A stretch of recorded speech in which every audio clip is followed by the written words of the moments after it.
Our dishwashers are the real MVPs right now. Like our dishwasher every night. Run it again. This is going to sound absurd, but we have a dishwasher and we rarely use it. We just wash them like, I know. It's What are you, a sociopath? Hey everybody, welcome to another Living Room edition of Baseball Night in New York. It's brought to you by your Tri-State Cadillac dealers, Doug Williams alongside Steve Gelbs, Anthony Recker, and Andy Martino. We're going to begin tonight's show with a little addition of the lineup cards, become kind of our Friday tradition here on the show. As always, I'm very much looking forward to this. Andy, I'd like to begin with you, 1 through 9. What do you got? We'll see what you get. Let's lead off with 1. Keep it simple. Do you currently, or did you ever, believe in ghosts? Yes, and to a certain extent, I still do. I mean, there are certain unexplained things, you know. The short answer, I could tell you stories. So you're all the unexplained things in the world, you're just saying ghosts are responsible for that? Can't rule it out. So like Stonehenge, ghosts? We could go into specific cases, but you asked me a simple question, I'll give you a simple answer. I think it's possible that, yes, there are some kind of spirits among us. Okay, interesting. Anthony, 2 through 9. Well, I'd just like to add, I've had some experiences, so I'm all in on the ghost thing. Anyway, I'll go with spooky. 2. Sounds spooky. 2, favorite athlete in any sport when you were a kid? Ooh, that's a good one because there were a lot. I'm gonna go with Jerry Rice. I'm a big football fan, a big Niners fan. I was watching the draft last night. It was fun to watch. It was good to see, some things happening in sports world that were live. But big Niners fan, Joe Montana, Jerry Rice. I was a big A's fan, Mark McGwire, Ricky Henderson, all those guys. Michael Jordan, I was a Bulls fan. Everyone that was good in the late 80s, early 90s, those were my teams because I didn't like my local team. Sorry. Yeah, you had me as a local guy with the Niners and the A's, and you're like, yeah, Michael Jordan. So no, I'm from about 2 hours, about an hour west of here, which is like what is it? I'm in New Jersey, so just north of Philly, the Lehigh Valley, Pennsylvania area. So I'm technically a Philly guy, but I just couldn't do it. Oh, there you go. Okay, Steve. 7. 7. What movie are you incapable of changing the channel when it's on? I mean, The Godfather's the easy one, but I would say Miracle actually is another one. That once Miracle is on, I'm locked in. I have like 7 of them though. Godfather 2, Goodfellas, Miracle. Yeah. It happens to be Little Mermaid. It ends up being an interesting little last one there. It ends up being a list of movies that are on cable a lot. A lot of them are great, but like A Few Good Men, I feel like is on cable a lot. I can never turn that movie off. I can do the entire Colonel Jessup speech by heart. The floor is yours. Oh, you want me to do it now? I don't think we have time for me to do it now. Okay, maybe we'll save that one for another time. We've got plenty of time to do this. If you want, I hear the producer saying that you can do it. So if you want to do an entire segment on this at some point, I can. You tell me when. I'm ready to go. We can handle the truth, I think. Andy? 4. 4. Which is the worst opponent fan base, Phillies or Red Sox? Why do I only have to choose between those two? How about because the two teams that we cover, Mets and Yankees. Oh, which is worst of the two? Yeah. I honestly think they're both passionate, but I covered the Phillies, and I will say that that's a fan base that's not generally as sophisticated as it thinks it is. They're like, we know baseball, and Ryan Howard's good. It's like, hey, he wasn't really that good. He struck out a lot.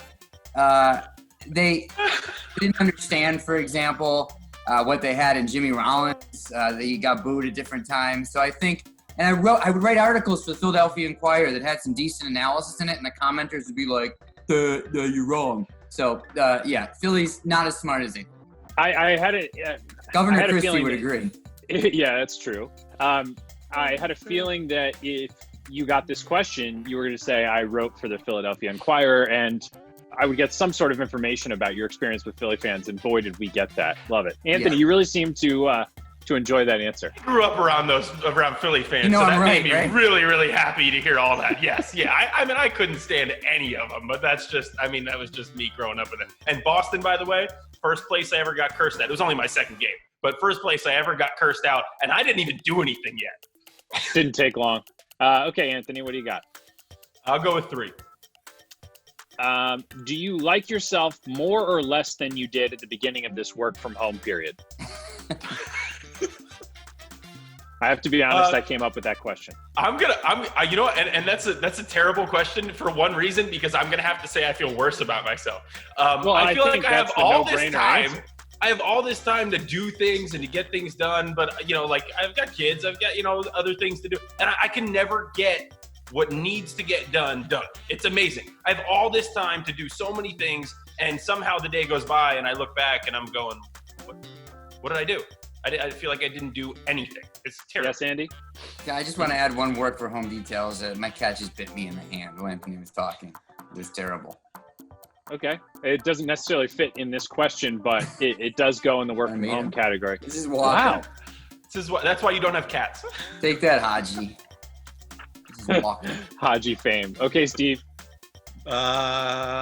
9 hasn't been used 9. Give everyone else their senior superlative. Ooh.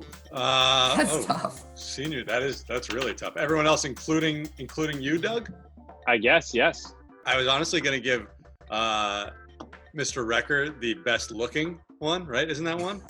Yeah, he's keeps in good shape, everything like that. But then, the way that you change your hair around, your facial hair, I'm talking about Doug here, and somehow pull it off. And then you showed us that one picture of your hair a couple weeks ago that you thought looked bad, but it looked great. I just got a note from our producer, Gerard. I'm going to go with best kisser for Doug Williams. And Thank you.